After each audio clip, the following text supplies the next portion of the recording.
John 19. Then Pilate took Jesus and flogged him.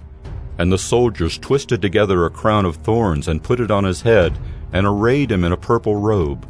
They came up to him, saying, "Hail, King of the Jews!" and struck him with their hands. Pilate went out again and said to them, "See, I am bringing him out to you, that you may know that I find no guilt in him." So Jesus came out, wearing the crown of thorns and the purple robe. Pilate said to them, "Behold the man!" When the chief priest and the officers saw him, they cried out, "Crucify him! Crucify him!" Pilate said to them, "Take him yourselves and crucify him, for I find no guilt in him."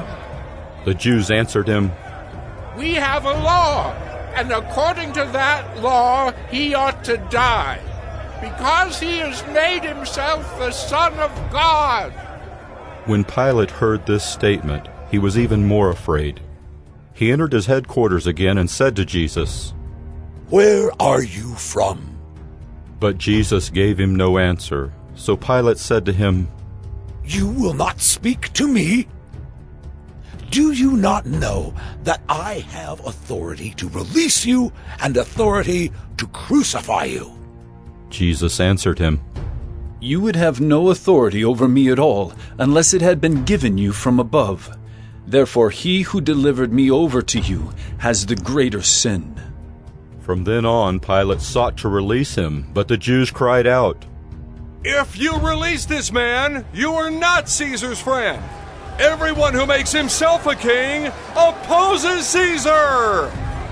So when Pilate heard these words, he brought Jesus out and sat down on the judgment seat at a place called the Stone Pavement, and in Aramaic, Gabbatha.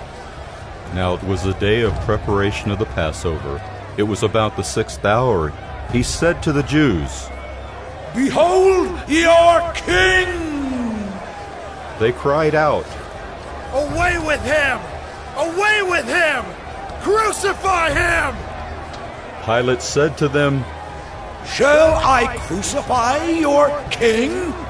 The chief priests answered, "We have no king but Caesar!" So he delivered him over to them to be crucified. So they took Jesus, and he went out, bearing his own cross, to the place called the Place of a Skull, which in Aramaic is called Golgotha. There they crucified him, and with him two